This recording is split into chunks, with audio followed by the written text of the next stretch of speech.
இந்திய அண்ணா திராவிட முன்னேற்ற கழக பல்வேறு திட்டங்களை நாங்கள் நிறைவேற்றி தந்திருக்கிறோம். தத்தனேரி முதல் ஆரப்பாளையம் வரை பேருந்து நிலையம் வரை புரட்சித் தலைவர் அம்மா பாலம், மதுரை கோரிப்பாளையம் பெரிய பாலத்திற்கு இணையாக புதிய பாலம், அதற்கு புரட்சித் தலைவர் எம்ஜிஆர் பாலம், அரசு ராஜாஜி மருத்துவமனை ரூபாய் 250 கோடி ரூபாயிலே அதை தரம் உயர்த்திருக்கிறோம். மதுரை காமராஜர் பல்கலைக்கழகம் 50 கோடியிலே உயர்மட்ட பாலம், ஸ்மார்ட் சிட்டி திட்டங்கள் மத்திய மாநில அரசு சுமார் 1100 கோடி ஒதுக்கப்பட்டிருக்கிறது.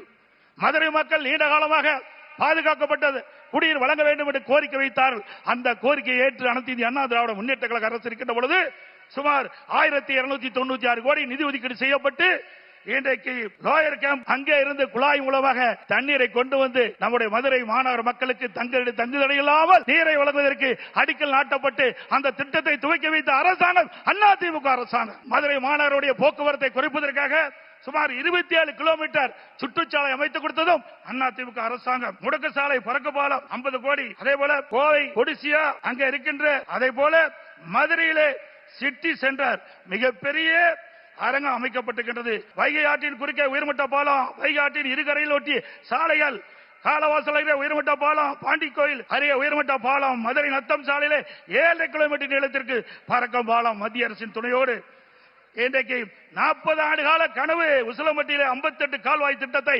முழுமையாக நிறைவேற்றப்பட்ட அரசாங்கம் அதிமுக அரசாங்கம்.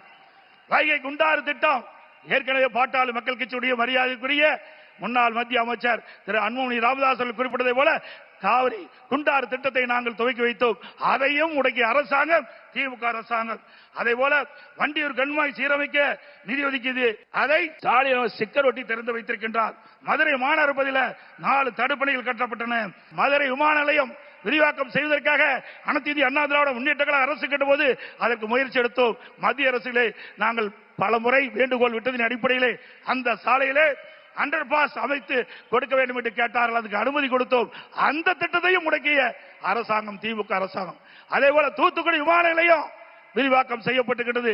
ஸ்டாலின் குறிப்பிடுகிறார், மத்தியிலே இருந்து எந்த திட்டத்தையும் வரவில்லை, தமிழக வளர்ச்சி பெறவில்லை என்று.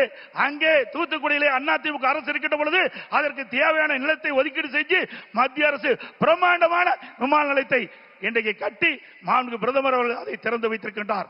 அதே போல தூத்துக்குடி அங்க இருக்கின்ற துறைமுகம் விரிவாக்கம், வஉசி சிதம்பரம் துறைமுகம் கிட்டத்தட்ட 1500 கோடி விரிவாக்கம் செய்ய இருக்கின்றன. அதே போல பல